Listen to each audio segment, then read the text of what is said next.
স্বর্গীয় বংশধর ধারার পরিবারের একজন, যিনি একজন এমএলএ ছিলেন বটে, উপরন্তু ছিলেন দক্ষিণ চব্বিশ পরগনার উপকার, এবং অনেকেই আপনারা চেনেন তাকে, যে প্রত্যেক বাড়িতে বাড়িতে কর্মসংস্থানের একটা প্রয়াস করেছিলেন। তার পরিবারের একজন আমি এখানে উপস্থিত হতে পেরে আপনাদের মাঝে গর্বিত মনে করছি আমাকে এখানে আনার জন্য। তো আমাদের এখানে উপস্থিত আছে আমাদের কুলপি ব্লকের ব্লক সভাপতি সুপ্রিয় আকাশ মহাশয়, যিনি এই ব্লকের মেরুদণ্ড তথা সেনাপতি, যে পুরো কুলপি অঞ্চলটাকে এগিয়ে নিয়ে যাচ্ছে। উপস্থিত আছেন আমাদের যুব সভাপতি শামসুল আলম মীর, উপস্থিত আছেন ছাত্রনেতা রিয়াজুল ভাই, উপস্থিত আছেন পঞ্চায়েত সমিতি সভাপতি বন্দনা কর্মকার, উপস্থিত আছেন সহসভাপতি আব্দুল্লাহ মারুফ মহাশয়, উপস্থিত আছেন সুন্দরবন সাংগঠনিক সভানেত্রী মুনিরা হাজারি নস্কর মহাশয়, আমাদের কুলপি অঞ্চলের অঞ্চল সভাপতি চন্দন শাহ মহাশয়, প্রধান শুভজিৎ শাহ মহাশয়, সবাইকে এবং মঞ্চে যারা উপস্থিত আছেন সবাইকে আমার আন্তরিক শ্রদ্ধা, ভালোবাসা, প্রণাম, অভিনন্দন। তো আমি একটা কথা তখন থেকে শুনেই যাচ্ছি, কিন্তু এই যে সবাই আপনারা উপস্থিত হয়েছে তাতে আমার মনে হচ্ছে যে এই কুলপি অঞ্চলের যোদ্ধা আপনারাই। কিন্তু সেক্ষেত্রে যেটা বারবার শুনছি বন্দনাদির মুখ থেকে বা আমাদের সুপ্রিয়দার মুখ থেকে, সেটা আমার মনে হয় না আগামী দিনে সেই সমস্যাটা থাকবে। আপনারা সবাই করছেন এবং চেষ্টা করছেন। আমাদের মাননীয় মুখ্যমন্ত্রী সবাই মাঝখানে তার প্রকল্পগুলো বিলিয়ে দিয়েছেন, তার প্রকল্প বিদেশে সমাদৃত হয়েছে, যেটা বিদেশে সম্মান নিয়ে আসছে আমাদের মাননীয় মুখ্যমন্ত্রীর প্রকল্প। সেক্ষেত্রে আপনারা প্রত্যেকে যদি চেষ্টা করেন তাহলে প্রত্যেকের ঘরে ঘরে তার পরিষেবা পৌঁছে দিতে পারবেন এবং সেখান থেকে মানুষের এই জায়গায় নিয়ে আসতে পারবেন। ডেভিসিট কথাটা আর আপনাদের শুনতে হবে না, এটা আমি আশা রাখি এবং মনে করি। তো সেই ক্ষেত্রে কেন্দ্র সরকার যেগুলো বন্ধ করেছে সেগুলো হলো জলের টাকা, আপনার এসআইআর করে মানুষের এই যে অসুবিধাগুলো তৈরি করেছে, সেগুলো আমাদের রাজ্য সরকার পুরোটাই কিন্তু খামতি রাখেনি, প্রত্যেকটা পূরণ করে দিয়েছে।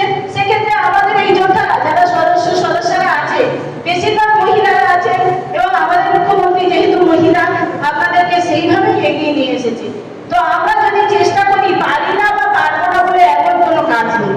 কুলপি অঞ্চলকে সেই জায়গায় প্রতিস্থাপন করা যায় যেখানে আমাদের কুলপি ব্লকের মধ্যে কুলপি অঞ্চলে আছেন আমাদের সুপ্রিয়রা, আছে আমাদের বন্দনাদি, দুজনেই কুলপি ব্লকের মধ্যেই বসে আছে। তো সেক্ষেত্রে আমাদের কুলপি অঞ্চল পিছিয়ে থাকবে, এটা আমরা মানবো না, মানছি না। ওনারা নিশ্চয়ই এগিয়ে নিয়ে যাবেন আগামী দিনে, আমি আশা রাখি। তো আমি আশা রাখলে তো সবাইকেই তার সামিল হতে হবে। সবাই আমরা আশা করবো যে এইভাবে কাজ করবো যাতে কুলপি অঞ্চলটা কুলপি ব্লকের মধ্যে পিছিয়ে না পড়ে, সেক্ষেত্রে এগিয়ে নিয়ে যেতে হবে। আর আমি মনে করি যে ভবিষ্যতে আমাদের অঞ্চল সভাপতি চন্দন শাহ এবং প্রধান যে আছে শুভজিৎ সাহা, ওনাদের সঙ্গে আমি ওনাদেরকে সঙ্গে নিয়ে এগোতে চাই। ওনারা যদি আমার সঙ্গে থাকেন, জেতার পরে আমি ওনাদেরকে নিয়ে এগোতে চাই এবং এই মানুষদের প্রতি একটাই বার্তা দিতে চাই যে যে ঘরের টাকাগুলো আটকে আছে সেগুলো সমাধান করতে চাই। যদি আপনারা আমার সঙ্গে থাকেন, আপনারা সঙ্গে থাকলে তবেই না আমি এগোবো। এতদিন আমি আমার নিজের লক্ষ্য স্থির রেখে এগিয়েছি বলে প্রধানমন্ত্রী আমার, রাষ্ট্রপতি আমার অ্যাচিভ করেছে, কিন্তু এখানে আপনাদের সবাই লক্ষ্য যদি এক থাকে তাহলে দিদিকে আমরা আবারও চতুর্থবারের মতো বিধানসভায় নিয়ে যেতে পারবো এবং সেক্ষেত্রে আপনাদের 29 তারিখে গিয়ে এই জোড়াফুল চিহ্নে ভোট দিতে হবে এবং দিদিকে এবং আমাকে জয়যুক্ত করতে হবে। এইটুকু বলে সবাইকে আবার অভিনন্দন, কৃতজ্ঞতা জানিয়ে আমি আমার বক্তব্য শেষ করছি। আজ দক্ষিণ চব্বিশ পরগনা জেলায় কুলপি ব্লকে কুলপি অঞ্চলে তৃণমূল দলের প্রার্থী বর্ণালী ধারার সমর্থনে সকল কর্মীদের নিয়ে কর্মী সভার পাশাপাশি কুলপি এলাকায় পথসভা অনুষ্ঠিত হয়। এই পথসভার অনুষ্ঠানে তৃণমূল দলের নেতৃত্ববৃন্দ এবং কর্মীবৃন্দরা এই পথসভায় পা মেলালেন, সেই চিত্র আপনাদের সামনে তুলে ধরা হলো।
এই ফটো তুলে দাও।